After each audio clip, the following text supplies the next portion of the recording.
संविधान वितर्क जहाँ चली राज्यसभा स्वतंत्र डिबेट रे जवाब रखुंट केंद्र गृहमंत्री अमित शाह सीधासलख नहीं जाऊँ राज्यसभा को। सावरकर जी के निधन पर कहा, सावरकर एक महान व्यक्ति थे, उनका नाम साहस और देशभक्ति का पर्याय है। एक महान क्रांतिकारी जिन्होंने अनगिनत लोगों को प्रेरणा देने का काम किया, इंदिरा गांधी तत्कालीन प्रधानमंत्री।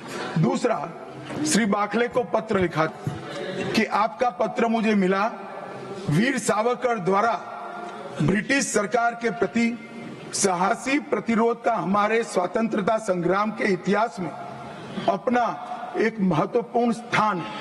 मैं भारत के इस असाधारण पुत्र की जन्म शताब्दी के लिए कोटि कोटि शुभकामनाएं देती हूं प्रधानमंत्री। भाई हमारा तो न सुनो, मगर आप इंदिरा जी का भी नहीं सुनते हो। और मान्यवर, आपके माध्यम से ये भी ना सब बीच में नहीं जगह होती। मान्यवर,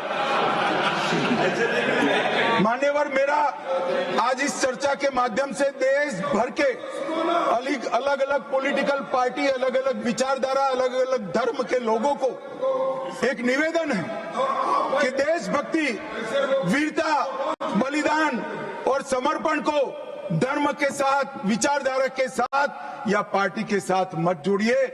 जो वीर होता है वो वीर होता है, कोई भी पार्टी में जो होता है। जो देशभक्त होता है वो देशभक्त होता है, कोई भी विचारधारा का होता है। और जो बलिदान देता है वो बलिदान ही देता है, किसी भी धर्म के अंदर जन्म लिया हो।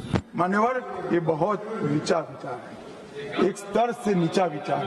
और मैं चाहता हूं कि आज की चर्चा से देश की जनता इस प्रकार के चीजों का जवाब मांगना शुरू करे।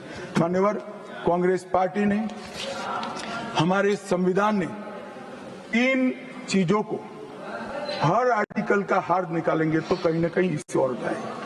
3 चीजों को हमारे संविधान ने नहीं स्वीकारा, क्योंकि हम लोकतंत्र में हैं, परिवारवाद नहीं होना चाहिए, पंथ निरपेक्ष राष्ट्र है इसलिए तुष्टीकरण नहीं होना चाहिए, और जन कल्याणकारी राज्य है इसलिए भ्रष्टाचार नहीं होना चाहिए। मुझे कई बार लगता है कि कांग्रेस पार्टी क्यों संविधान का सम्मान नहीं करती है, मगर जब ये 3 शब्द मैंने पढ़े तो मुझे मालूम पड़ा कि अगर वो संविधान की भावनाओं का संविधान करेंगे, सम्मान करेंगे, तो तुष्टीकरण, परिवारवाद और भ्रष्टाचार तीनों को छोड़ना पड़ेगा। इसके बगैर उनका अस्तित्व ही नहीं। परंतु एक व्यक्ति गरीब के घर से जन्म लेकर आता है, चाय बेचने वाला बेटा, जिसकी सास पुश्तों में न आगे कोई राजनीति में है न कोई पीछे है, एक गरीब है मान्यवर, और तुष्टीकरण को नहीं मानता है। ऐसा आदमी जब 2014 में देश का प्रधानमंत्री बना, इन्होंने देश की राजनीति को तुष्टीकरण, परिवारवाद और भ्रष्टाचार के नासूर को हमेशा के लिए। और मुझे किसी ने कहा कि अभी महाराष्ट्र और हरियाणा में हार के लिए कांग्रेस पार्टी कोई आत्मनिरीक्षण के लिए कमेटी बना रही है। कोई कमेटी की जरूरत, मेरा अच्छा खासा अनुभव है।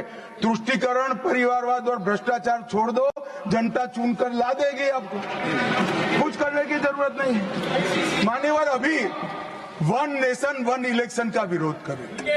मान्यवर, मैं इस पर ज्यादा बात करना नहीं चाहता क्योंकि समिति ने शीर्ष किया है, मगर विरोध करते हैं, इसके तर्क तो रखने चाहिए ना। मान्यवर, मैं आज आपको बात कहने आया हूं। अभी मैंने कुछ समय में मोहब्बत की दुकान के बहुत नारे सुने।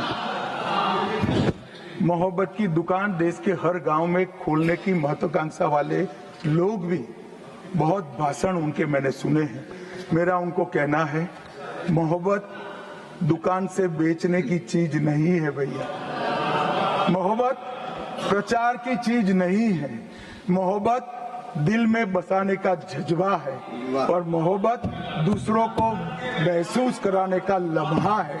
अगर इतना समझ जाएंगे तो और कोई तकलीफ नहीं पड़ेगी। मान्यवर, अंत में मैं इतना कहना चाहता हूं कि आजादी के अमृत महोत्सव में इस देश के प्रधानमंत्री जी आजादी के अमृत महोत्सव को बहुत अच्छे तरीके से एक वेल डिजाइन मैनर में मनाने का निर्णय किया। पूरे लाखों कार्यक्रम हुए। इसका मीन निकालते, इसका हार्द निकालते तो आता है 3 उद्देश्य सामने आते हैं।